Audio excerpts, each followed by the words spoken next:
अंतःकर्म। कहते हैं कि जलन बहुत बुरा कर्म है जिससे सारे कुकर्म जन्म लेते हैं और वो इंसान को अंतःकर्म तक ले जाते हैं। गीता सार से प्रेरित। रविवार के दिन दो जुड़वा बच्चे टेलीविजन पर कार्टून देख रहे हैं और रसोई में उनकी माँ जिया दोपहर का खाना पका रही है। टीवी देखते हुए बच्चों के सामने लिविंग रूम में सजी छोटी छोटी चीजें उड़कर टीवी स्क्रीन पर टकराती हैं। स्क्रीन फूटती है। बच्चे माँ की ओर भागते हैं। माँ आवाज सुन बच्चों की ओर बाहर आती है। तीनों लिपट जाते हैं और देखते हैं कि लिविंग रूम की छोटी चीजें दीवारों से टकरा रही हैं और कमरे में रखे सोफा सेट और टेबल हवा में झूल रहे हैं। बच्चे जोरों से चिल्ला कर रो रहे हैं और उनकी माँ ने बेडरूम में छोड़कर बाहर से बंद कर दिया है। जिया ने मंजर का छोटा क्लिप बनाकर घर से बाहर जाते हुए अपने पति विनय को व्हाट्सएप पर भेजा और घर का दरवाजा बंद करके कॉल किया। विनय, ये सब क्या है? जिया, मैं अभी घर आता हूँ। मुझे नहीं पता और अभी आकर मुझे सब बताओ, क्योंकि मुझे पता है इसकी वजह तुम और अशोक हो। जिया ने घर का दरवाजा खोला और देखा कि सारा सामान व्यवस्थित है। वो अंदर आई और फर्श पर देखा तो कुछ टूटा फूटा नहीं था। टीवी भी सही और उस पर कार्टून चल रहे हैं। बेडरूम में देखा तो बच्चे सो गए हैं। उसने फिर से वो क्लिप देखी जो पति को भेजी है और उसमें वो मंजर वैसा ही दिखा जैसा हुआ। ये सब सही कैसे हुआ जो इतना भयानक था? तभी एकदम से लिविंग रूम के पर्दे बंद हुए, अंधेरा हुआ और डरावने से माहौल ने घेरा किया। हल्के धुएं में एक आदमी खून में लथपथ कटा हुआ सामने आया जो खिड़की के पास खड़ा था, जिसे देख जिया के पसीने छूट गए। अगले पल एक औरत उस आदमी के पास उसी हालत में दिखी। बड़े गुस्से में थे दोनों। जिया सहमकर दीवार के सहारे रगड़ खाती हुई बैठ गई। पसीना और आंसू दोनों आ रहे हैं, पर आवाज हलक में अटक गई है। अगले पल पास में एक भयानक लंबा चौड़ा आदमी वहां प्रकट हुआ। लाल आंखें और खून से टपकती लार, उसके मुंह से मानो एक राक्षस हो। ये देखते ही जिया बेहोश हुई और वो प्रेत जोर से हंसने लगे। तभी घर का दरवाजा जोर से धक्के से खुला और विनय अंदर आया और उसे भी उन तीनों का ये दृश्य दिखा। जरा वो भी डरा। प्रेत अदृश्य हुए।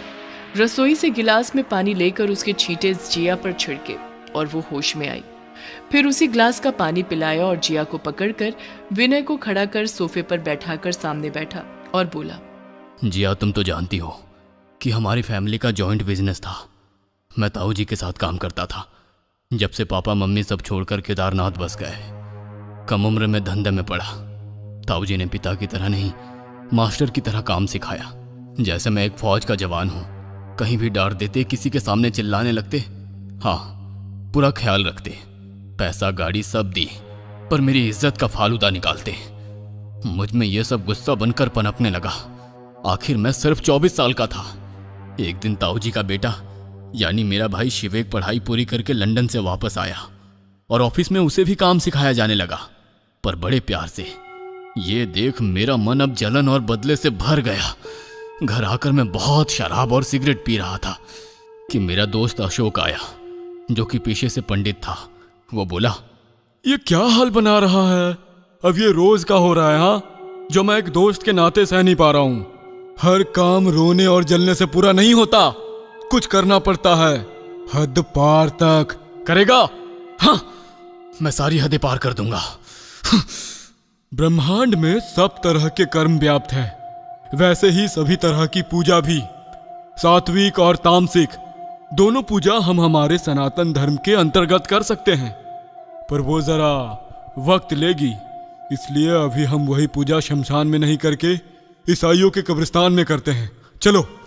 हम दोनों चले गए और पहुंचकर नई दफनाई 2 कब्रों के बीच मुझे बैठाया और जैसा मुझे कहा मैं दोहराने लगा, हे आत्माओं, अगर तुम सच में हो और अगर तुम भी किसी दुर्घटना या द्वेष का शिकार होकर मरी हो तो मेरा बदला लेकर अपना मन शांत करने आ जाओ।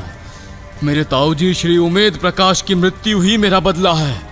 अगर तुम हो तो ये करो। ऐसा करके हम दोनों चले गए। रोज की तरह मैं ऑफिस जाता, पर ताऊ जी ठीक थे और मैं घर आकर वही शराब और सिगरेट में डूब जाता। 1 महीना हुआ और एक दिन ऑफिस गया तो मेरा भाई अकेला था। मेरे पूछने पर बताया, पिताजी की तबीयत ठीक नहीं है, चेस्ट पेन होने लगा और अब डॉक्टर ने उन्हें आराम करने को कहा है। मैं अपने ताऊजी से मिलने उनके घर गया और खैरियत पूछकर जाने लगा कि रसोई में एक औरत उल्टी खड़ी दिखी, जो मैंने सोचा कि काम वाली होगी। घर से बाहर आकर पलटा तो ताऊजी के कमरे की खिड़की में एक आदमी खड़ा दिखा। यह देखते हुए भी मुझे समझ नहीं आया और मैं चला गया। 2 महीने गुजरे। मेरा भाई शिवेक धंधे में नई ऊंचाइयों को छू रहा था। यह देख मैं और जल रहा था। अशोक फिर आया और बोला, सुना है कि मुस्लिम कब्रिस्तान में वही काम करने से काम जल्दी होते हैं। हम दोनों फिर से निकले और वैसा ही किया जैसा पहले किए थे। बस मैंने ताऊजी की जगह इस बार भाई शिवेक का नाम लिया। वापस आकर सो गया। अगली सुबह जब कपड़े पहन रहा था तभी ताऊजी का कॉल आया और वो बोले, विनय, तेरे भाई ने घर के छत से कूद के जान दे दी, जल्दी आओ। फोन रखा और मैं खुशी से फूला नहीं समाया। अशोक को कॉल करके कहा, काम हो गया अशोक। ताऊजी के पास जाकर नाटक करते बिलख कर रोया और यत्यष्टि का सारा कर्म कर वापस आया। ताऊजी ने सब मुझे सौंप दिया। मुझे जो चाहिए था मिला। अब मैं करोड़पति विनय कहलाने लगा। शादी हुई, बच्चे हुए और इसमें 10 साल निकल गए। ताऊजी भी चल बसे। बस यही सब सच्चाई है। एक दिन आधी रात को विनय, तुम और अशोक मानो एक कमरे में थे और किसी के सामने गिड़गिड़ा रहे थे। ये सब मैंने बाहर खड़े होकर सुना था, पर मैंने इसका कभी जिक्र नहीं किया। आज वो ही याद आया। क्या था? उस रात मैं और अशोक पार्टी से लेट आए थे तो अशोक को यहीं रोक लिया था और गप्पे मारने लगे। तभी वो तीनों जो तुम्हें दिखे आज, वो उस रात हमारे सामने आए और बताया कि जो 2 आदमी औरत थे वह ईसाई कब्रिस्तान से आए थे और क्या और विनय? और जिनको मैंने काट काट कर मार डाला था। क्यों विनय? वो आदमी फ्रेडी दी कोस्टा है और मुझे उनसे दूर और मेरी उनसे खिलाफत करता रहता था। और एक रात मैं उसके घर गया क्योंकि उसने ताऊजी से बातों बातों में कहा था कि वो अकेला है और उसकी पत्नी अगले दिन आने वाली है। मैं पहुंचा और उसे गुस्से में समझाने लगा, यहां तक कि उसका कॉलर भी पकड़ा, पर बदले में उसने मुझे थप्पड़ मारा और मैं गुस्से से पागल हो गया। उसे धक्का देकर फर्श पर गिराया, पर उसका सर टेबल से टकराया और वो मर गया। मैं डर गया पर खुद को बचाना चाहता था। फिर मैं सामने रसोई से एक छुरी लाया और उसके टुकड़े कर दिए। उसकी जेब से चाबी लेकर ऊपर कमरे में गया चोरी करने, ताकि पुलिस को चोरी का मामला लगे। पर कमरे में पहुंचा तो उसकी बीवी पहले से वहां सो रही थी। मैंने उसको भी काट डाला और सारा लॉकर खाली करके चला गया। हाँ, मैं नशे में था, पर सब सोच समझ कर किया। इसलिए जैसा सोचा वैसे ही अगले दिन अखबार में छपा था। पर उसकी पत्नी को क्यों? तुम्हारी कसम, मैं किसी को मारने नहीं गया था, पर जो हुआ उसके बाद करना पड़ा। और वो दूसरा आदमी कौन था? वो दूसरा आदमी जिन्न है, जो कि मुस्लिम कब्रिस्तान से आया था। वो सब जब हमें मारना चाहते थे तब हमारे गिड़गिड़ाने पर बोले, अभी तुम्हें नहीं, पहले उनको मारेंगे जो हर साल तुमसे जुड़े हैं। और फिर सबसे पहले जिया तुम्हारी माँ को पानी के टैंक में गिराकर मारा। फिर अगले साल तुम्हारे पापा को गैस सिलेंडर लीक ब्लास्ट में मारा। और अब तीसरा साल है, हमारी बारी है, क्योंकि अब कोई नहीं बचा है परिवार में। और तुम्हें और बच्चों को कुछ नहीं होने दूंगा। इन सब के लिए भगवान सजा देगा तुम्हें और अशोक को, और मैं भी माफ नहीं करूंगी। पर पहले अशोक को बुलाकर कोई समाधान करो। विनय ने अशोक को वो क्लिप भेजी और कॉल करके सब बताया, और अशोक ने अपने गुरु से समाधान पूछा और आया। पूरा पूजा पाठ का माहौल बनाकर अशोक ने हनुमान बीज मंत्रों की आहुतियां डाली। ओम हनु हनु हनु हनुमते नमः, ओम फट स्वाहा। आहुतियों के साथ चीखने, चिल्लाने और रोने की आवाजें जोर जोर से आ रही थी। वहीं जिया और विनय की आवाज नहीं निकल रही है। पसीने और आंसू से लथपथ चेहरा लिए चुपचाप बैठे हैं। घर की लाइट्स आवाजों के साथ जल बुझ रही हैं। डरावनी चीखें माहौल को बहुत ही दर्द भरा कर रही हैं, पर मंत्रों के स्वर मानो शक्ति दे रहे हैं। आहुतियां खत्म होने से पूर्व सारी चीखें बंद और लाइट्स शुरू हो जाती हैं। माहौल शांत हो जाता है। अशोक जिया से माफी मांगकर चला जाता है और रास्ते में सुनसान सड़क पर स्कूटर रुक जाता है। मानो किसी ने पकड़ लिया हो। पीछे पलटते ही अशोक उस डरावने जिन्न को देखकर डर जाता है और स्कूटर की रेस जोर से दबाता है। जिन्न छोड़ देता है और स्कूटर असंतुलित होकर सामने आते ट्रक में घुस जाता है और अशोक एक्सीडेंट में मारा जाता है। यहाँ जिया बच्चों के साथ सोती है और अकेले सो रहा विनय सुबह 2:45 पर सामने ताऊजी और शिवेक को खड़ा देख रहा है, जो उसका हाथ पकड़कर पलंग से उठाकर ले जाते हैं। 6:30 बजे जिया विनय को उठाने आती है तो वो उठते नहीं। वो समझ जाती है कि वो नहीं रहा।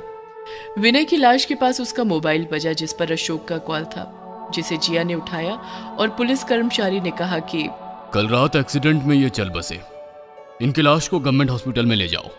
जैसे कि अशोक अकेला था, बस विनय ही उसका दोस्त था और दोस्त के लिए अशोक ने दुख में गलत भी किया और उसके परिवार को बचाने के लिए सही भी किया।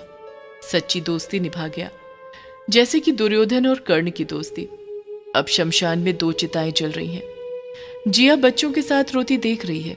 चिता की लपटों की दूसरी ओर विनय अशोक दिखते हैं और हाथ जोड़कर क्षमा मांगते हुए अदृश्य हो जाते हैं। जैसा कर्म किया होता है इंसान ने अपने जीवन में, वो अंततः यही भोग कर जाना होता है, वही अंतः कर्म होता है। लेखक धुवेश बोहरा। प्रेतों की पाठशाला। बिलासपुर 23,000 लोगों की तादाद वाला कस्बा, जिसे आज से पहले कोई ज्यादा जानता नहीं था, पर आज वो न्यूज की हेडलाइन बन गया है। एक स्कूल में 2 दिन में 3 बच्चों और 2 अध्यापकों की अस्वाभाविक मृत्यु हो गई थी। 1 हफ्ते पहले वजह कोई बता नहीं पा रहा था। अफवाह है या हकीकत, पर सुना है कि वो पाठशाला प्रेतों की है। रिपोर्टिंग के वक्त एकदम से आवाज आई, चाय लेंगे साहब। रिपोर्टर डर जाता है और देखने के बाद उसको अजीब हालत में और ज्यादा डरा हुआ महसूस कर रहा है, क्योंकि वो भूत जैसा ही भयानक दिख रहा है। तुम कौन हो? वो स्कूल की दीवार से लगकर चाय की स्टॉल मेरी ही है। भाई साहब, कुछ जानते हैं आप इन सब के बारे में? तो बताइए। 2 महीने पहले स्कूल शुरू हुआ था और हमारी दुकान 2 पुश्तों से यही है। जब नींव रखी गई तब भी हमने मना किया था बाबू साहब। क्यों का भूतिया है ये जगह, नहीं सुनी हमरी। और शुरू हुआ स्कूल। पहले ही दिन बच्चे अपनी कक्षा में गए और जब पानी पीने या टॉयलेट गए तो डरते चिल्लाते बाहर आए और पूछने पर बताते कि अंदर कोई और भी डरावने लोग हैं, पर मानता कोई नहीं। पढ़े लिखे कहाँ मानते हैं बाबू साहब। पर अंदर का वाकया तो विनोद जी सर ही बताएंगे, जिन्होंने इसकी तहकीकात की है। तुम इतना सब कैसे जानते हो? अरे बाबू, दुकान दिखाई ना मेरी, वो भी तो जल गई थी और साथ में मैं भी। रिपोर्टर वहां से चल दिए और स्कूल की तरफ बढ़े। बाहर चारों तरफ पुलिस फेंसिंग थी, डू नॉट क्रॉस वाली, पर रिपोर्टर ने अपना पहला कदम पहली सीढ़ी पर रखा ही था और पीछे से डर में चाय वाले का भूत चिल्लाया, अंदर ना जाओ बाबू साहब। पीछे पलटे बिना वो डरता हुआ अंदर बढ़ा और अपने धीमे कदमों से खाली सुनसान स्कूल का चक्कर लगा ही रहा था, अपने मोबाइल कैमरा में रिकॉर्डिंग के साथ। और वो वहां टॉयलेट एंड पेंट्री के सामने पहुंचा। पहुंचते ही देखता है कि सामने एकदम से वहां बच्चों की भीड़ दिखी, जैसे कि इंटरवल में होती है, वही माहौल। और तुरंत ही माहौल शांत। सारे बच्चे रिपोर्टर के सामने पलटे और गुस्से में देखने लगे, जिनमें से काला धुआं निकलने लगा, जैसा जलने से निकलता है। ये देख रिपोर्टर पर डर चढ़ा ही था कि पीछे से डांटती हुई डंडा हाथ में लिए एक लेडी टीचर आई, जैसे कि बच्चों को क्लास में ले जाने के लिए आई हो। और बच्चे भी वैसे ही हूटिंग करते हुए रिपोर्टर के आर पार होते हुए भाग गए। रिपोर्टर डर से पलटकर गिरा और उसकी नजर उस लेडी टीचर की दहकती नजरों से मिली, जो दर्द में थी। वो सब अदृश्य हो गए। काफी देर बेल बजाने और दरवाजा खटखटाने के बाद विनोद आए। विनोद जी, क्या है स्कूल का सच? पाठशाला नहीं है वो, प्रेतों की पाठशाला है। बच्चों ने जब वो सब एक्सपीरियंस किया, तब बच्चों ने बाकी टीचर्स और अपने पेरेंट्स से कहा, पर कोई नहीं समझा और ना ही माना। पर मैंने माना और इसके पीछे लगा। एज ए फिजिकल टीचर मैं जब भी राउंड पर होता तो मैं अकेले टॉयलेट्स और पैंट्री में जाने लगा। फील होता जैसे मेरे पीछे कोई है। पानी पीता तो लगता कि पैंट्री में मेरे साथ कोई पानी पी रहा है। Same in toilet. और फिर एक दिन दोपहर 2 बजे छुट्टी की टाइम जाने से पहले मेरी नज़र कॉरिडोर में टहलते कुछ लोगों पर पड़ी। जैसे कि मॉर्निंग में स्कूल स्टार्ट से पहले स्कूल ऑक्सिलरी स्टाफ टहलते हैं। मैं पीछे गया तो देखा कि वो लोग अलग अलग क्लासरूम्स क्लीन कर रहे हैं और हर एक रूम के सामने खड़े होकर हर एक से नज़र मिली और मुझसे नज़र दर्द में मिलाकर गायब होते गए। मैं डर से भागा। अगले दिन मैंने प्रिंसिपल ऑफिस जाकर प्रिंसिपल से वही बात कही, पर उन्होंने हंसकर मजाक में उड़ा दी। क्या आप भी बच्चों की तरह बातें कर रहे हो विनोद सर? और प्रिंसिपल सर बाहर गए। मैं बाहर निकला और मुझे कॉरिडोर के एंड में ग्रुप के बच्चे और स्टाफ जलते हुए दिखे। अब मेरे लिए जानना ज़रूरी हो गया। अगले दिन मैं स्कूल लेट आया और देखा कि वहाँ स्कूल में भीड़ जमा है, पुलिस आई हुई है और सब वही वॉशरूम पेंट्री के आगे जमा है। वहाँ देखा तो क्लास फर्स्ट के 3 स्टूडेंट्स की डेड बॉडीज पड़ी है, जिसका रीज़न हार्ट अटैक है। उन बच्चों के पेरेंट्स रो रहे हैं। माहौल मातम से भरा हो गया था। अगले दिन एक मेल टीचर वॉशरूम में गए थे और वो बाहर आए ही नहीं। जब पियोन को पता चला कि वॉशरूम में है तो डोर तोड़ा गया। वहाँ वो टीचर की बॉडी कमोड पर बैठी पड़ी है, पर पूरी जली हुई थी और कोई बदबू नहीं आई जलने की, बस खाली धुआं आ रही थी। अगले दिन पेंट्री में लेडी टीचर पानी पीने गई तो उनका मुंह वाटर कूलर में डूबा हुआ और बॉडी बाहर लटकी हुई थी। इसी न्यूज़ ने पहले स्कूल बंद करवाए हैं और शायद आपको यहाँ तक पहुँचाया है। फिर क्या? आपने इसके पीछे की वजह जानने की कोशिश की? कोशिश सब पता चल गया है। मैं स्कूल की लैंड के बारे में पता करने म्युनिसिपल डिपार्टमेंट गया और वहाँ से पूरा रिकॉर्ड लेकर आया जो 1900 से था, पर 2022 के रिकॉर्ड ने मुझे सब बताकर हकीकत से सामना करवाया। मैं सहम सा गया और आंसू रुक नहीं रहे थे। ऐसा क्या था विनोद जी? 1900 से 1921 तक इसी जगह पर उस जमाने की पाठशाला हुआ करती थी, जहाँ ज्ञानी पंडित और शास्त्री, मौलाना, यहाँ तक कि प्रीस्ट भी पढ़ाया करते थे। एक लेडी टीचर जो कि उस टाइम की स्कूल प्रिंसिपल थी। गांव के बच्चे बहुत खुशी से मन लगाकर पढ़ते सीखते थे। बहुत सुकून भरा माहौल था गुलामी के समय पर भी। पर नज़र एक राक्षस की लगी। 1922 की शुरुआत में नाम था जनरल डॉगलास, जिसको गांव के बच्चों का पढ़ना और उस गांव की शांति अच्छी नहीं लगी। बिना किसी को कहे एक दिन रात को अपने सिपाहियों से पूरे स्कूल के चारों ओर बारूद बिछवा दिया और अंदर टॉयलेट्स और पेंट्री में पेट्रोल ऑयल के पैकेट्स रखवाए। दूसरे दिन जब स्कूल शुरू होकर इंटरवल तक पहुंची कि फायर ब्रिगेड के टैंकर में पानी की जगह पेट्रोल भर लाया और पूरी बिल्डिंग पर छिड़क दिया। अंदर बदबू फैली तो भगदड़ मची और बाहर सिगार जलाकर माचिस की उस तिल्ली को नीचे गिराया। उस जनरल ने जो नीचे बारूद पर तिल्ली गिराया, तभी बंदूक की गोली की तरह पूरी बिल्डिंग को आग ने अपने आगोश में ले लिया। लगभग 80 बच्चे और 12 का स्टाफ जलकर भस्म हो गया। उस वक्त प्रिंसिपल मैम रोज की तरह डंडा लेकर टॉयलेट्स और पेंट्री से बच्चों को क्लास में भेजने के लिए डांट रही थी। सब जलकर भस्म हो गया।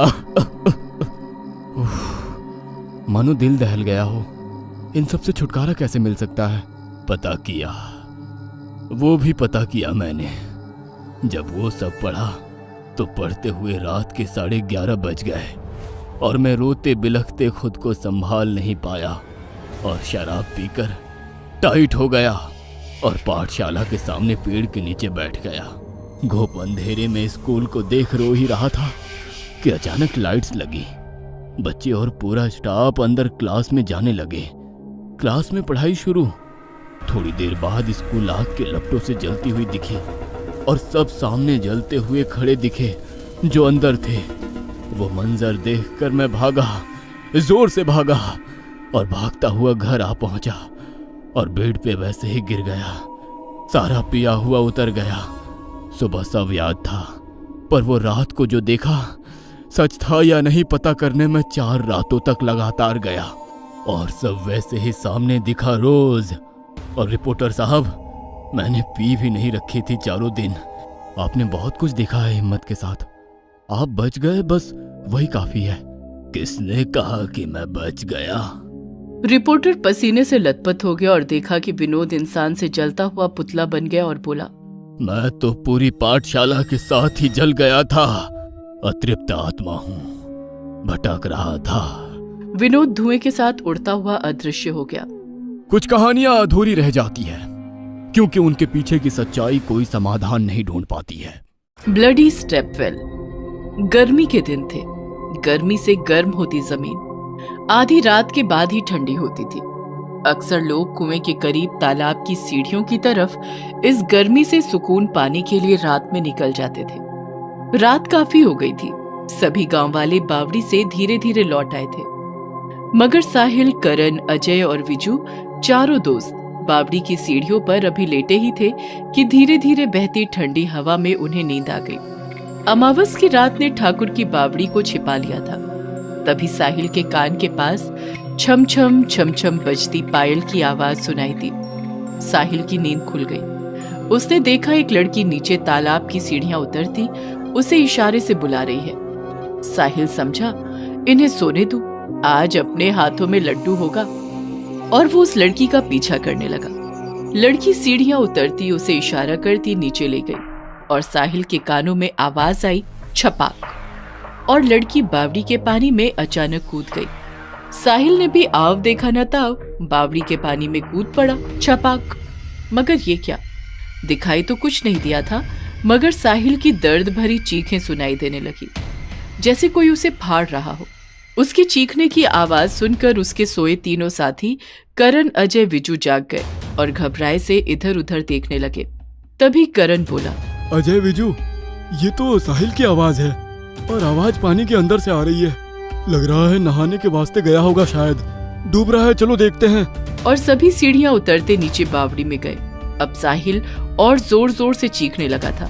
फिर क्या था, तीनों दोस्त भी बावड़ी के पानी में कूद पड़े। अंधेरे में अंदाजा लगाना मुश्किल हो रहा था, पर ये क्या, एक साथ सभी दर्द से कराहते चीखने लगे। बावड़ी के पानी में जैसे भूचाल आ गया था। कुछ देर बाद चीखें थम गई, सब कुछ शांत हो गया। सुबह ठाकुर की बावड़ी पर गांव के लोग इकट्ठे हो गए थे। बावड़ी के पानी से बाहर चारों की लाशें निकाल ली गई थी। ग्रामपुर गांव में सन्नाटा छा गया था। चारों तरफ औरतें, मर्द रो रहे थे। तब से लोग इस बावड़ी की तरफ जाना तो दूर, उसे देखना भी मनहूस समझने लगे थे। आज पूनम की रात अपने पूरे शबाब पर थी। 4 हादसे ठाकुर की बावड़ी पर पहले भी हो चुके थे, इसीलिए वहां रात में जाने वालों की तादाद कम ही नजर आने लगी थी। निखिल आज ही तो अपने ननिहाल ग्रामपुर आया था। वो ग्रामपुर में किसी को भी नहीं जानता था, सो अकेले नाना नानी के साथ बोर हो रहा था। एक दिन तो उसका किसी तरह घर में गुजर गया, मगर शाम होते ही वो नानी से बोला, नानी, जरा मैं बाहर घूमने जा रहा हूँ, देर हो गई तो घबराना नहीं, मैं घूमकर फिर आ जाऊंगा। निखिल बेटा जा, पर बावड़ी की तरफ मत जाना, नानी बोली। पर क्यों नानी, वहाँ ऐसा क्या है जो आप मुझे उधर जाने से रोक रही हैं? पहले जा, घूम कर आ जाने पर बताऊंगी। निखिल नानी के घर से बाहर गली में निकल गया था। तेज हवा शोर मचाए हुए थी। निखिल मन ही मन नानी की बात को सोचता हुआ गांव से बाहर चला जा रहा था। वो बार बार एक ही बात सोच रहा था, आखिर क्या राज है उस बावड़ी में जो नानी वहां जाने से हमें मना कर रही थी। अभी वो इसी में उलझा हुआ ही था कि उसके ऊपर से कीच कीच करीच की आवाज करता एक लंबे पंखों वाला भयानक काला पक्षी गुजरा और उसके बदन में डर की सिहरन दौड़ा गया। वो इस पक्षी के अचानक आने से कांप सा गया था। उसने किस्से कहानियों में तो सुना था कि इस दुनिया में ऐसे पक्षी भी हैं जो किसी इंसान को अपने पैरों में दबाए उसे दूर देश ले जा सकते हैं। वो ये सब सोचते हुए आगे बढ़ता ही जा रहा था कि तब तक ठाकुर की बावड़ी आ गई। ऊपर हवा तेज थी, सो ऊपर खड़ा रहने पर तकलीफ दे रही थी और निखिल इस हवा के दबाव से बचने के लिए बावड़ी की सीढ़ियां उतरने लगा। नीचे बावड़ी का पानी चांद की रोशनी में नहाया हुआ था। अभी पानी और उसके बीच 15-20 पायदानों का फासला था। वो संभलते हुए नीचे उतरता गया। अब वो बावड़ी के पानी के करीब था। निखिल ने इधर उधर नजरें दौड़ाई। एक अजीब सा सन्नाटा था वहां, और वो बावड़ी के पानी के करीब सीढ़ियों पर बैठ गया और पानी की गहराई की थाह लगाने लगा। तभी उसे लगा कि कोई भारी चीज बावड़ी के ऊपर से लुढ़कती बावड़ी के पानी में छपाक से गिरी है। और कुछ ही देर के बाद ही उसने नोट किया कि भूच भूच भूच भूच की आवाज के साथ बावड़ी का पानी जैसे उबाल ले रहा हो। पानी के उबलने की आवाजें साफ सुनाई दे रही थी। तभी वहां उबलते पानी की जगह एक हंसी की आवाज सुनाई दी। निखिल ने इधर उधर अपनी नजरें दौड़ाई। वहां बावड़ी के पानी में खड़ी अर्धनग्न अवस्था में वो खूबसूरत युवती थी। चांदनी में नहाया उसका संगमरमरी बदन और रोशन हो उठा था। अब निखिल के मन में भी चाहत का समंदर उमड़ने लगा था। मुझे बचा लो, मुझे बचा लो। मेरे दोनों हाथों में एक बड़ा सा थाल है, उसमें कीमती सामान है। मैं ऊपर नहीं आ पा रही हूँ। युवती की आवाज सुनाई दी। कैसा थाल? कैसा कीमती सामान? देखो, ये रहा बड़ा सा थाल और सामान। और निखिल ने देखा उस अर्धनग्न युवती के हाथों में एक बड़ा सा तांबे का थाल था और उस थाल के ऊपर एक सिल्वर कलर का चाकू रखा पड़ा था जो चांद की रोशनी में बार बार चमक रहा था। वो समझ गया था कि युवती सही कह रही है। वो बावड़ी के पानी से बाहर निकलने में असमर्थ है। और फिर क्या था, निखिल कपड़े उतारकर कूद पड़ा बावड़ी के पानी में लड़की की सहायता के लिए। वो लड़की से करीब 10 फुट के फासले पर अभी इधर था कि वही भयानक लंबे पंखों वाला काला पक्षी जो उसे आते वक्त रास्ते में मिला था कीच कीच करीच की आवाज करता हुआ उसके ऊपर मंडराने लगा। वो युवती की तरफ से ध्यान हटाए हुए उस पक्षी की तरफ देखने लगा। तभी खूबसूरत युवती का वो खूबसूरत रूप यौवन गायब होता गया। अब उस खूबसूरती की जगह खून रिश्ता फफोलेदार चेहरा उभर आया। उसके लंबे बाल हवा में लहराने लगे। उसकी आंखें दहकते शोलों की तरह लाल हो गई। मुंह के जबड़े से टेढ़े मेढ़े घूमे लंबे दांत बाहर को आ गए। उसके हाथों में नाखूनी पंजे उभर आए और उन पंजों में वो चमकता हुआ सिल्वर खंजर यानी चाकू आ गया। अब वो खूबसूरत युवती खौफनाक डायन का शक्ल अख्तियार कर चुकी थी और निखिल जिस खौफनाक पक्षी को देख रहा था, अचानक वो शैतानी हंसी हंसता हुआ वहां से गायब हो गया। अभी निखिल आसमान की तरफ सर उठाए उसे इधर उधर देख ही रहा था कि नीचे उसे गुर्राहट सुनाई दी। एक अजीब सी गुर्राहट। उसका ध्यान बट गया। उसने जैसे ही नीचे देखा वो चीख उठा। उसके करीब उस पर खंजर यानी चाकू ताने वो खौफनाक डायन खड़ी थी। तभी हाथों में मशाले लिए सैकड़ों गांव वाले ठाकुर की बावड़ी पहुंच गए और शोरगुल ज्यादा बढ़ गया। शोर को सुनकर निखिल का हौसला बढ़ गया। वो तेजी से डायन को देखते हुए बावड़ी के पानी में पीछे हट गया। डायन गुस्से में एक अजीब चीख मारती हाथों में खंजर लिए उसकी तरफ दौड़ने लगी। तभी गांव के एक व्यक्ति ने अपनी जलती मशाल डायन और निखिल के बीच में फेंक दी और डायन एक अजीब चीख मारती हुई निखिल की तरफ और तेजी से बढ़ने लगी। गांव का वही व्यक्ति दहाड़ उठा। अपनी मशाले फेंको डायन पर, नहीं तो वो निखिल को मार डालेगी। फिर क्या था, 8-10 गांव वालों ने अपनी जलती मशाले डायन पर फेंक दी और डायन एक अजीब सी कलेजा चीर देने वाली चीख मारती बावड़ी के पानी को फाड़ती उसमें गायब हो गई। तब तक निखिल भागता हुआ बाहर आ गया था।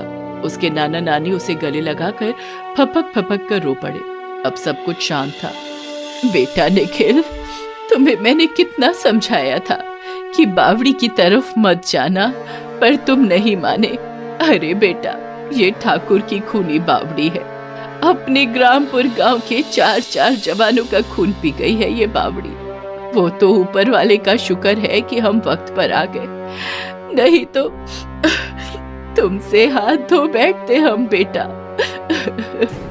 सिसकती नानी बोली। डरा सहमा निखिल अपने नाना नानी और गांव वालों के घेरे में घर आया, पर उसके दिमाग से ये घटना लाख भुलाने पर भी नहीं जाती। खौफनाक राज। शहर के भीड़भाड़ और कोलाहल से दूर पहाड़ों की तलहटी में बसा था एक छोटा सा गांव, संजौली। कुछ दिनों पहले किसी ब्लॉगर ने इस गांव की खूबसूरती की काफी चर्चा की और इसका वीडियो इंटरनेट पर वायरल हो गया। तब से अचानक ही पर्यटकों में इस छोटे से गांव को लेकर काफी उत्सुकता हो गई थी। उन्हीं पर्यटकों में एक था प्रबल रॉय, जो इस पुरानी बस में बैठकर संजौली की ओर जा रहा था। जंगल और पहाड़ों के बीच बनी सड़कों पर ये बस तेजी से आगे बढ़ रही थी।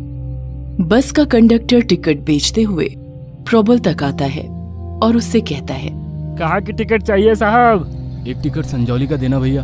आप संजौली से 2 स्टॉप आगे फूलपुर का टिकट ले लो।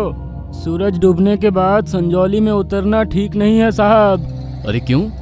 संजौली में उतरने में क्या दिक्कत है? संजौली गांव के आसपास पिछले कुछ दिनों में कई लोगों की रहस्यमय तरीके से मौत हो गई है और सारी की सारी घटनाएं रात के अंधेरे में ही हुई है। शहर से इतनी दूर होने के कारण अभी तक मीडिया में ये बात नहीं फैली है साहब। प्रबल को लगा कि कंडक्टर उसे शहरी आदमी समझकर ठगने की कोशिश कर रहा है। वो कंडक्टर से कहता है, नहीं, आप मुझे संजौली का ही टिकट दे दो। कंडक्टर ने उसे रहस्यमयी निगाह से देखा और टिकट काट कर दे दिया। कुछ ही देर में सूरज डूब गया और चारों ओर अंधेरा छा गया। सुनसान सड़क पर उस बस की हेडलाइट की रोशनी के अलावा दूर दूर तक कुछ और नजर नहीं आता था। आधे घंटे और बीतने के बाद बस रुकती है और कंडक्टर ने आवाज लगाई, संजौली आ गया। प्रबल अपना बैग लेकर बस से उतर जाता है और बस आगे निकल जाती है। बस स्टॉप एकदम सुनसान था और वहां कोई और आदमी नजर नहीं आ रहा था। बस कुछ दूर पर एक छोटी सी झोपड़ी थी जिसके आगे एक बल्ब जल रहा था। प्रबल उस झोपड़ी की ओर बढ़ता है। बल्ब की रोशनी में नीचे के बोर्ड पर उसकी नजर पड़ती है जिस पर लिखा था संजौली यात्री निवास। उस झोपड़ी के पास पहुंचकर प्रबल जोर से आवाज लगाता है, कोई है? अरे कोई है यहाँ? झोपड़ी के अंदर से एक बूढ़ा आदमी बाहर आता है, घुंघराले सफेद बालों और चेहरे पर झुर्रियों के साथ। वो बूढ़ा आदमी काफी डरावना लग रहा था। चिल्लाओ मत बाबूजी, अभी सुबह तक यहाँ कोई नहीं आएगा। पर इतनी रात आप अकेले यहाँ क्या कर रहे हैं? मैं किशनगढ़ वाली बस का इंतजार कर रहा हूँ। वो रात 10 बजे यहाँ से गुजरती है। आपको कहाँ जाना है? मुझे तो संजौली गांव जाना था। संजौली? वो गांव तो इस बस स्टॉप से 3-4 किलोमीटर दूर है। अब वहां के लिए आपको सुबह ही यहाँ से रिक्शा या घोड़ा गाड़ी मिलेगी। अभी रात इसी यात्री निवास में काटनी पड़ेगी। प्रबल अपना बैग लेकर झोपड़ी के अंदर आ गया। वहां एक बेंच पर अपना बैग रखकर वो लेट जाता है। कमरे में दूसरी ओर वो बूढ़ा आदमी अपनी पोटली लेकर बैठ जाता है। लंबी यात्रा की थकान से प्रबल को जल्दी ही नींद आ जाती है। अचानक उसे नींद में किसी के जोर से चीखने की आवाज आती है। छोड़ दो मुझे! प्रबल की आंख खुल जाती है। उसे पहले लगा कि शायद कोई सपना आया था, पर तभी अचानक वही आवाज फिर से आती है, बचाओ! प्रबल उठकर खड़ा हो जाता है। तेज हवा के झोंके से झोपड़ी का दरवाजा खुला पड़ा था और वो बूढ़ा आदमी भी कहीं नजर नहीं आ रहा था, पर उस आदमी की पोटली अभी वहीं पड़ी थी। प्रबल अपने बैग से टॉर्च निकालता है और उठकर झोपड़े से बाहर आकर आवाज लगाता है, कौन है? कौन है वहाँ?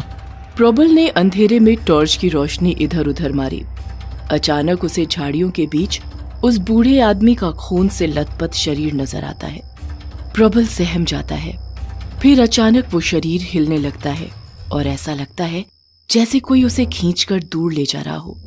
प्रबल उस ओर कदम बढ़ाता है, पर वो लाश और भी तेजी से उससे दूर जाने लगती है। हिलती डुलती टॉर्च की रोशनी में अचानक उसे घूंघट डाले एक औरत नजर आती है जो उस बूढ़े आदमी की लाश को खींचकर दूर ले जा रही थी। रुको! रुक जाओ! अचानक जोर से बिजली कड़कती है। 2 सेकंड के लिए प्रबल की आंखें बंद हो जाती हैं। जब प्रबल की नजर दोबारा सामने जाती है तो अब वहां न कोई घूंघट में औरत थी और न ही उस आदमी की खून से लथपथ लाश।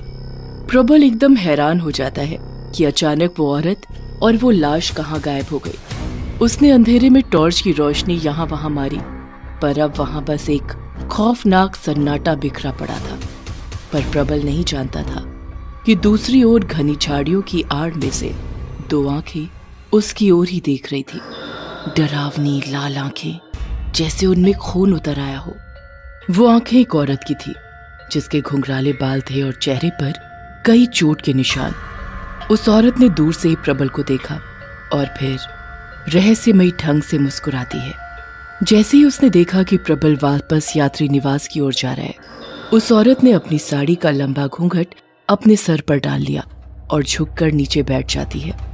वहां नीचे जमीन पर पड़ी थी उसी बूढ़े आदमी की लाश जो प्रबल को यात्री निवास में मिला था। ताजा गरम खून पीने का मजा ही कुछ और है। अभी मैं पहले इसका खून पीऊंगी और फिर इसके दिल और भेजे को खाऊंगी। ये कहकर उसने अपने लंबे तीखे नाखून उस लाश में गाड़ दिए। थोड़ी देर में उसने सिर्फ अपने नाखूनों से उस लाश का सीना फाड़ दिया और गरम बहते लहू को पीने लग जाती है।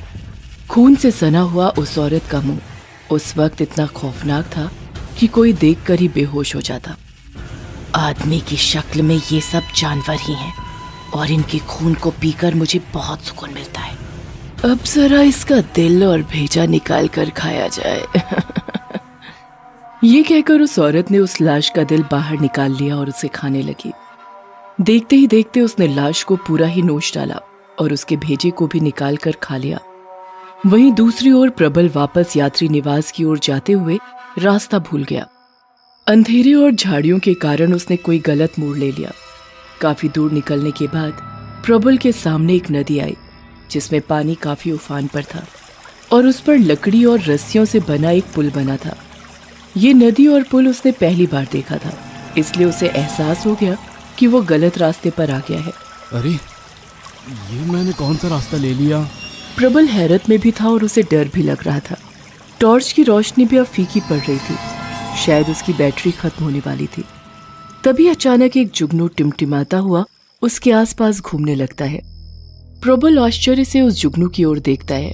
वो जुगनू धीरे धीरे उड़ता हुआ एक तरफ चल पड़ता है और प्रबल के कदम भी उसके पीछे पीछे चल पड़ते हैं। प्रबल को कुछ समझ नहीं आ रहा था कि ये क्या हो रहा है, जैसे उस जुगनू से वो सम्मोहित सा हो गया हो या किसी ने उसे हिप्नोटाइज कर दिया हो। प्रबल उस जुगनू के पीछे पीछे ही चलता रहता है। घनी झाड़ियों और कच्चे रास्ते से होते हुए लगभग आधे घंटे वो चलता रहा तो अचानक उसे सामने वही यात्री निवास नजर आने लगा। प्रबल के चेहरे पर खुशी की लहर आ जाती है।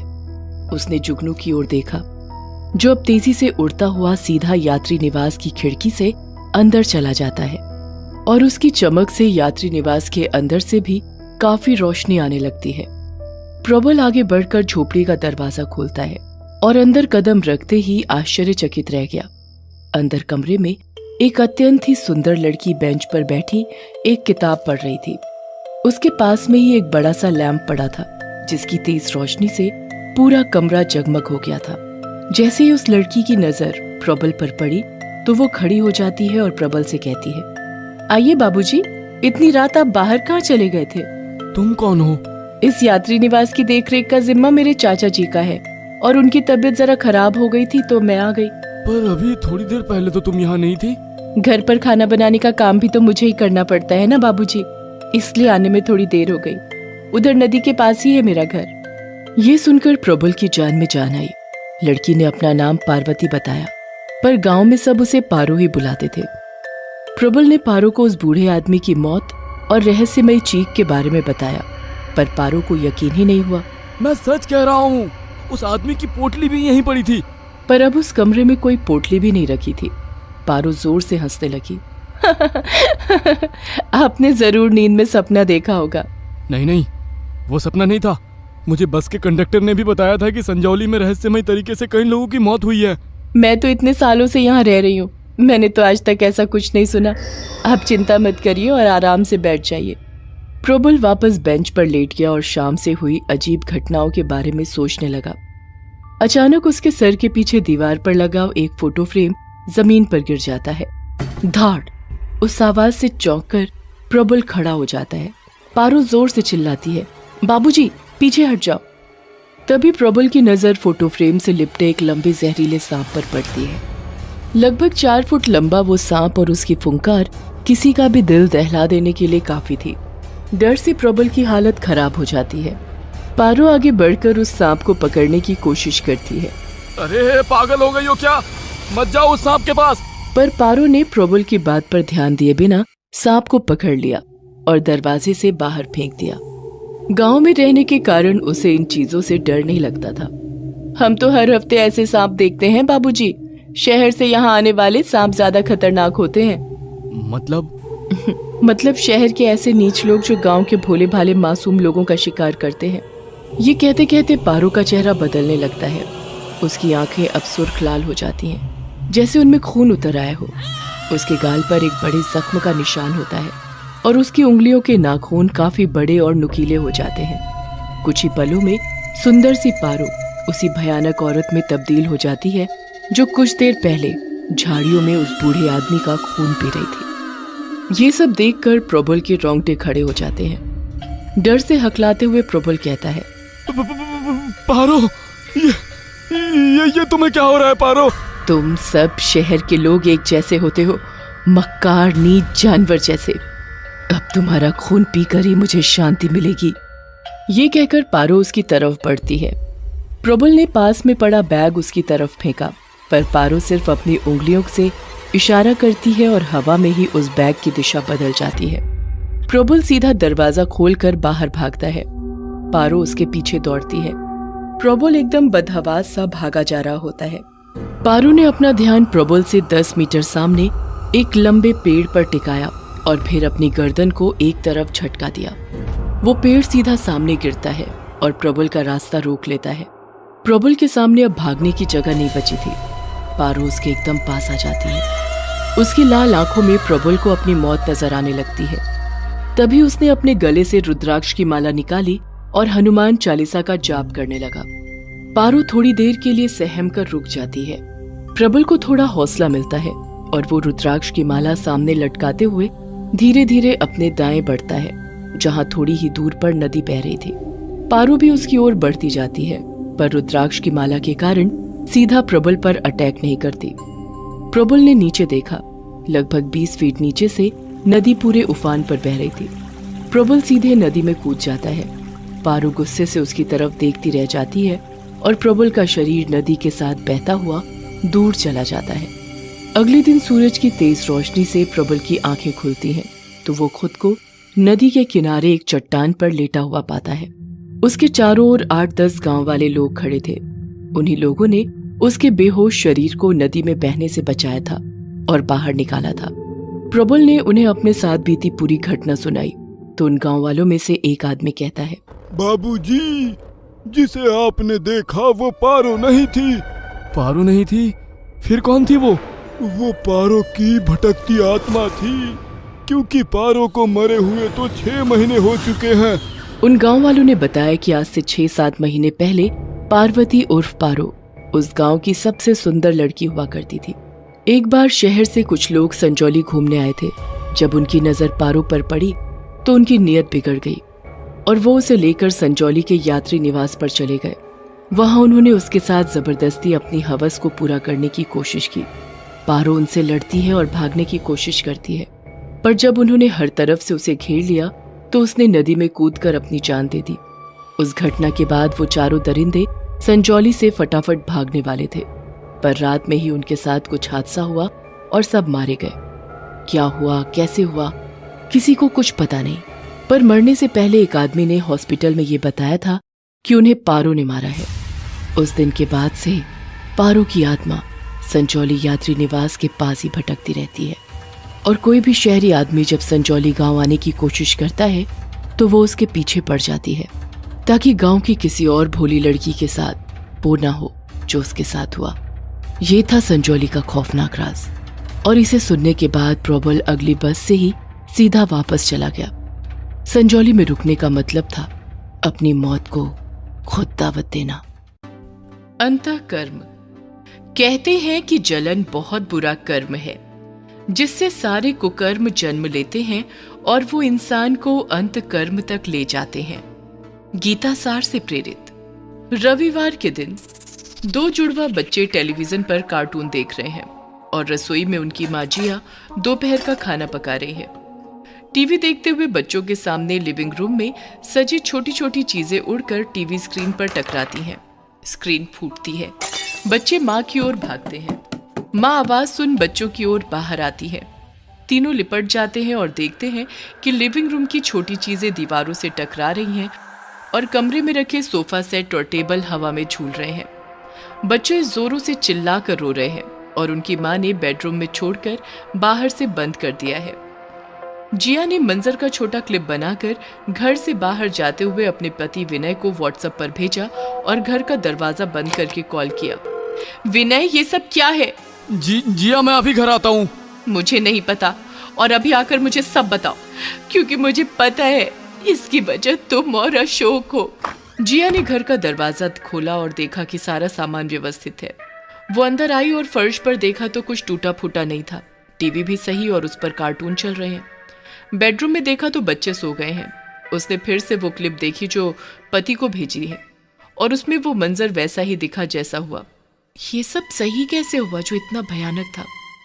तभी एकदम से लिविंग रूम के पर्दे बंद हुए, अंधेरा हुआ और डरावने से माहौल ने घेरा किया। हल्के धुएं में एक आदमी खून में लथपथ कटा हुआ सामने आया जो खिड़की के पास खड़ा था, जिसे देख जिया के पसीने छूट गए। अगले पल एक औरत उस आदमी के पास उसी हालत में दिखी। बड़े गुस्से में थे दोनों। जिया सहम कर दीवार के सहारे रगड़ खाती हुई बैठ गई। पसीना और आंसू दोनों आ रहे हैं, पर आवाज हलक में अटक गई है। अगले पल पास में एक भयानक लंबा चौड़ा आदमी वहां प्रकट हुआ। लाल आंखें और खून से टपकती लार, उसके मुंह से मानो एक राक्षस हो। ये देखते ही जिया बेहोश हुई और वो प्रेत जोर से हंसने लगे। तभी घर का दरवाजा जोर से धक्के से खुला और विनय अंदर आया और उसे भी उन तीनों का ये दृश्य दिखा। जरा वो भी डरा। प्रेत अदृश्य हुए।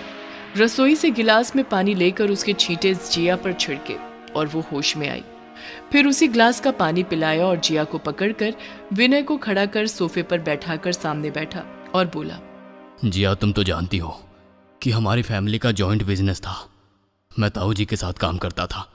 जब से पापा मम्मी सब छोड़कर केदारनाथ बस गए, कम उम्र में धंधे में पड़ा। ताऊ जी ने पिता की तरह नहीं, मास्टर की तरह काम सिखाया। जैसे मैं एक फौज का जवान हूँ, कहीं भी डांट देते, किसी के सामने चिल्लाने लगते, हाँ पूरा ख्याल रखते, पैसा गाड़ी सब दी, पर मेरी इज्जत का फालूदा निकालते। मुझ में यह सब गुस्सा बनकर पनपने लगा। आखिर मैं सिर्फ 24 साल का था। एक दिन ताऊ जी का बेटा यानी मेरा भाई शिवेक पढ़ाई पूरी करके लंदन से वापस आया और ऑफिस में उसे भी काम सिखाया जाने लगा, पर बड़े प्यार से। ये देख मेरा मन अब जलन और बदले से भर गया। घर आकर मैं बहुत शराब और सिगरेट पी रहा था कि मेरा दोस्त अशोक आया, जो कि पेशे से पंडित था। वो बोला, ये क्या हाल बना रहा है? अब ये रोज का हो रहा है, हाँ, जो मैं एक दोस्त के नाते सह नहीं पा रहा हूं। हर काम रोने और जलने से पूरा नहीं होता, कुछ करना पड़ता है, हद पार तक। करेगा? हाँ, मैं सारी हदें पार कर दूंगा। ब्रह्मांड में सब तरह के कर्म व्याप्त हैं, वैसे ही सभी तरह की पूजा भी, सात्विक और तामसिक दोनों पूजा हम हमारे सनातन धर्म के अंतर्गत कर सकते हैं, पर वो जरा वक्त लेगी। इसलिए अभी हम वही पूजा शमशान में नहीं करके ईसाइयों के कब्रिस्तान में करते हैं। चलो। हम दोनों चले गए और पहुंचकर नई दफनाई 2 कब्रों के बीच मुझे बैठाया और जैसा मुझे कहा मैं दोहराने लगा, हे आत्माओं, अगर तुम सच में हो और अगर तुम भी किसी दुर्घटना या द्वेष का शिकार होकर मरी हो तो मेरा बदला लेकर अपना मन शांत करने आ जाओ। मेरे ताऊ जी श्री उमेद प्रकाश की मृत्यु ही मेरा बदला है। अगर तुम हो तो ये करो। ऐसा करके हम दोनों चले गए।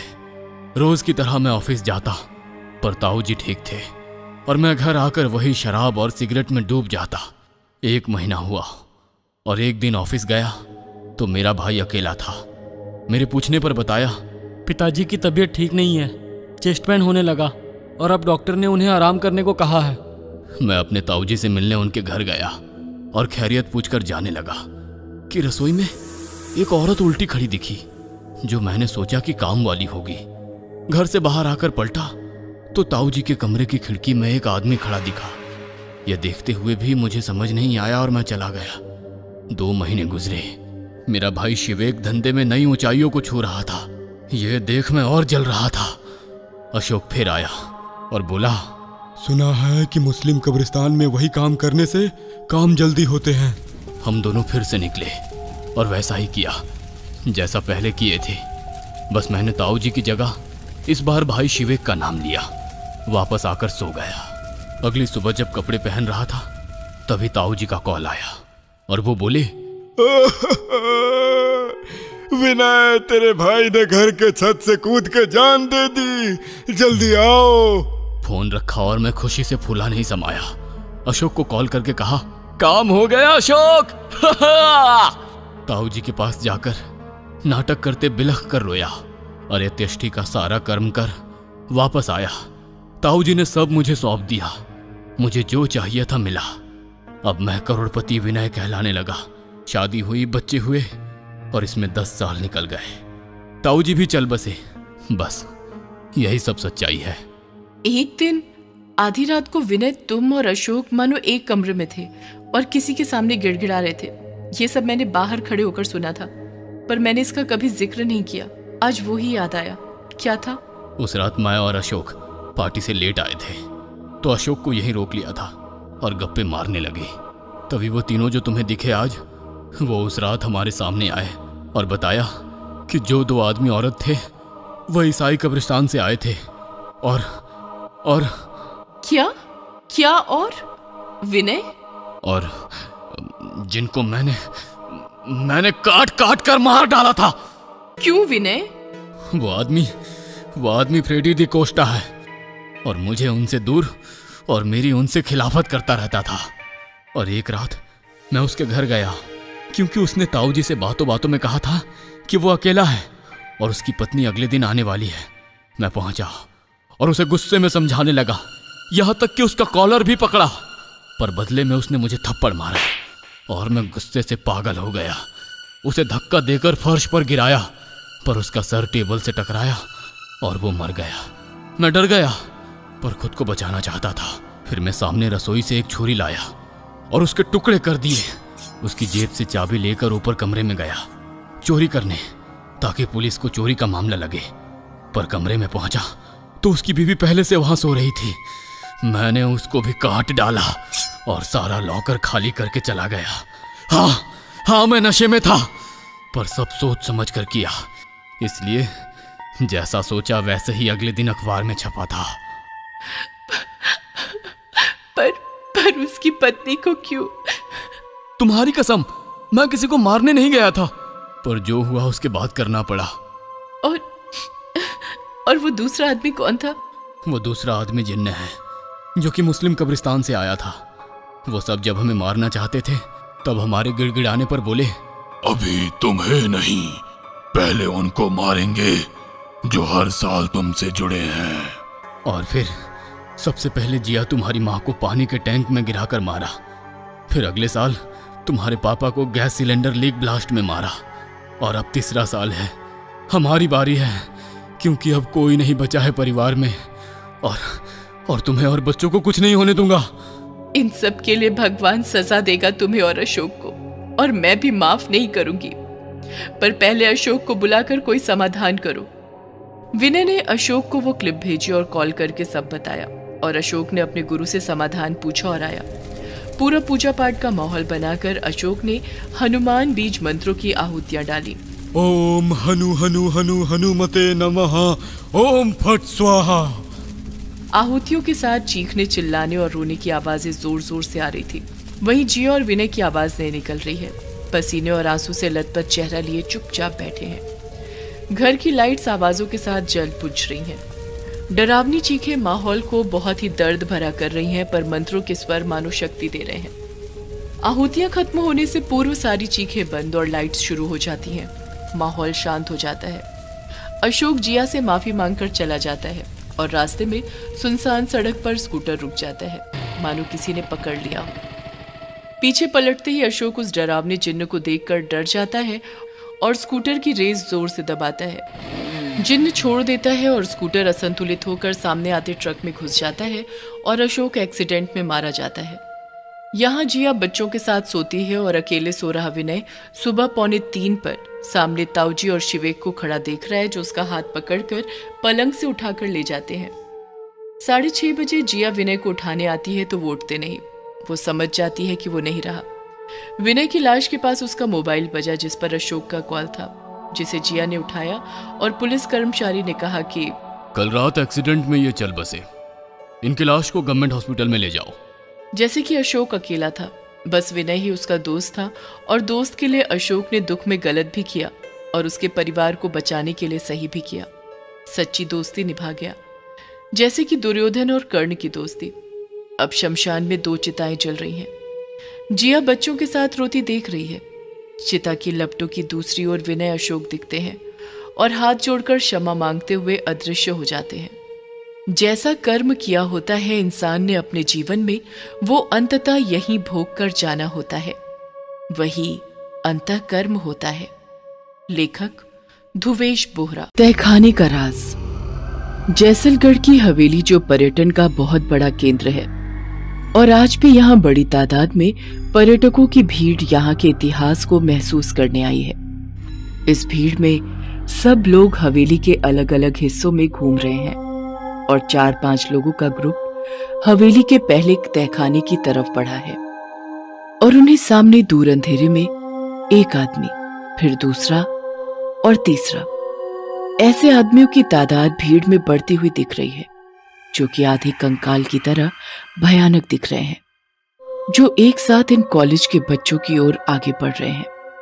ये देख वो बच्चे चिल्लाते हुए ऊपर पहुंचे और हवेली के अथॉरिटी मेंबर्स से मिलकर वो वाकया बयां किया, पर अथॉरिटी वालों ने इस बात को सिरे से नकार कर उन बच्चों को भगा दिया। कुछ दिनों बाद एक 53 साल के आदमी रणधीर चौधरी, जो कि पेशे से ऐतिहासिक फोटोग्राफर, वो आराम से धीरे धीरे हवेली देखते, फोटो खींचते हुए उसी तहखाने तक पहुंचे और उन्होंने भी वो मंजर देखा जो उन बच्चों ने देखा था और वो सब रणधीर ने अपने प्रोफेशनल कैमरे में रिकॉर्ड किया और फोटो भी लिए।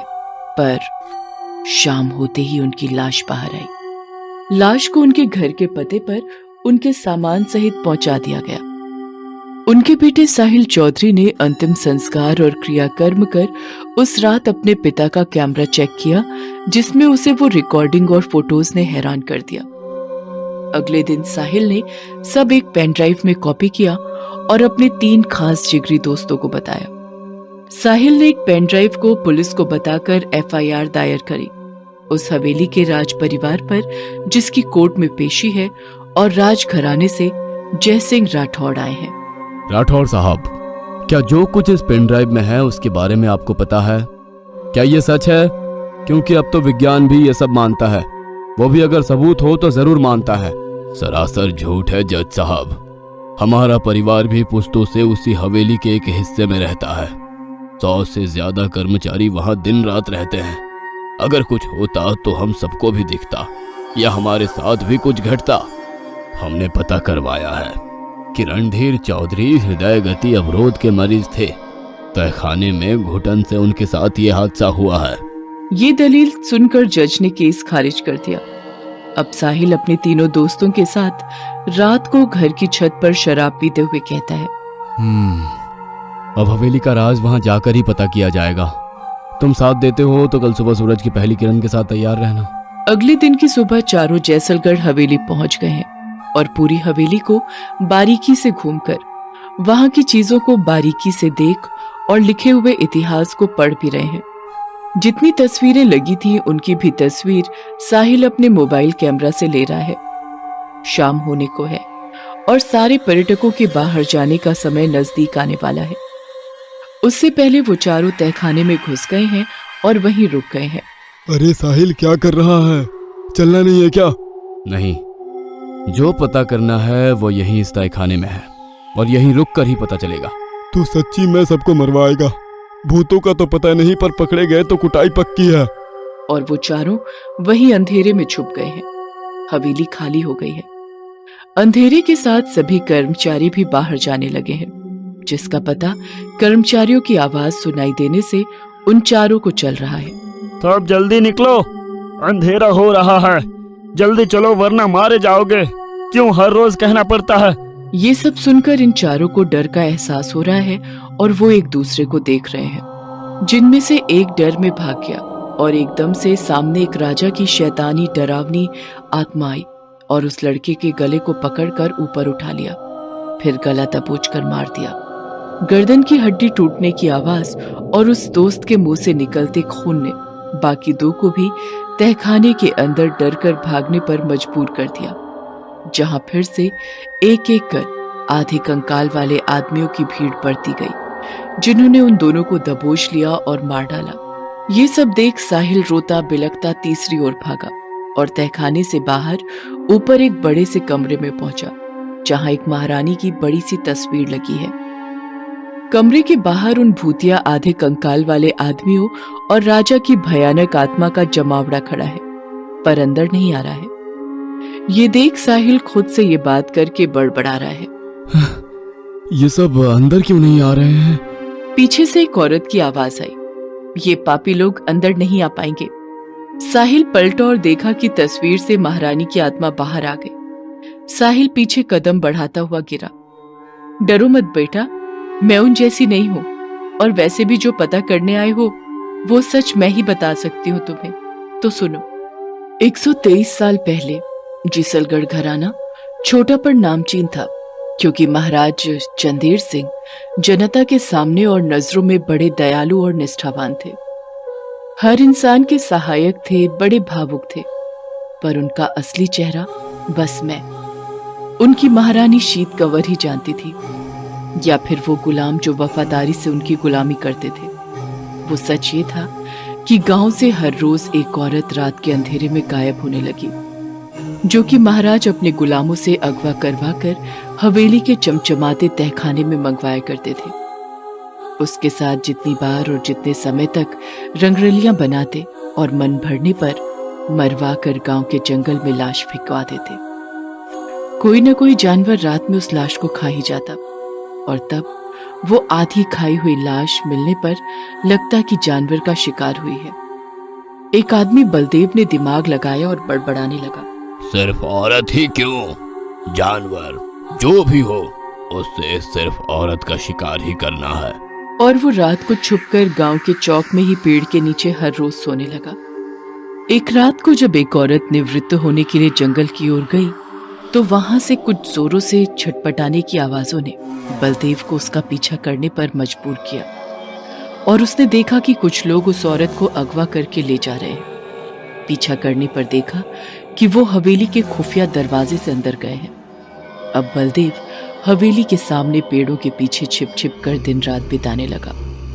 4 रात बाद वो लोग उस औरत को वापस जंगल में लेकर गए और फेंक कर चले गए। बलदेव ने उस औरत की नाक के सामने उंगलियों से उसकी सांसें चलती महसूस की, तो अपने पास पड़े पानी से भरी जरी यानी चमड़े की पानी पीने वाली थैली से पानी छिड़क कर औरत को होश में ले आया, जिसने महाराज का सच बलदेव को बताया। बलदेव उस औरत को उसके घर ले गया और उसके घर वालों को आधी रात को ही गांव के सरपंच के घर लेकर गया और सब बताया। जल्दी ही गांव के 80 से ज्यादा मर्द इकट्ठे होकर हवेली पहुंचे। आधी रात को सोए हुए महाराज महारानी को बाहर जन सैलाब की चीख की आवाजें सुनाई दी और वो बाहर आए। आते ही सब मर्दों ने महाराज को खरी खोटी सुनाई, जिसके महाराज तिल मिला गए। महाराज तब भी ठंडे दिमाग से बोले, आप सब अंदर आओ, फिर सही से बात करते हैं। सब अंदर आए और आते ही राजा ने अपने सैनिकों को आदेश दिया, इन सबको बांध कर तहखाने की दीवारों में चुनवा दो। ऐसा ही हुआ। भयानक नरसंहार। मेरा मन भर आया और गुस्से में मैंने खंजर अपने पति महाराज चंदेर सिंह की पीठ में घोंप दिया और बाद में वही खंजर अपने गले पर भी चलाकर खुदकुशी कर ली। वो आधे कंकाल वाले आदमी सब वही हैं जो जिंदा दीवारों में चुनवा दिए गए थे, और साथ ही महाराज भी हैं जिनकी भटकती आत्मा शैतानी हो गई है। सुबह की पहली किरण के साथ साहिल छुपता छुपाता हवेली से बाहर आता है और वहीं के पुलिस थाने में राज घराने के खिलाफ शिकायत दर्ज करवाता है। कोर्ट में अर्जी लगवाता है। हवेली के तहखाने की दीवारों को तुड़वाने की और अर्जी जज मंजूर करते हैं। पुलिस फोर्स जाकर मजदूरों से दीवारों को तुड़वाते हैं और उन्हें 80 नर कंकाल बरामद होते हैं। अब कोर्ट आदेश देता है राज परिवार को कि हवेली पर सरकार का कब्जा है और हवेली को ध्वस्त करने का आदेश किया जाता है। ऐसे होता है जैसलगढ़ की हवेली के तहखाने के राज का अंत।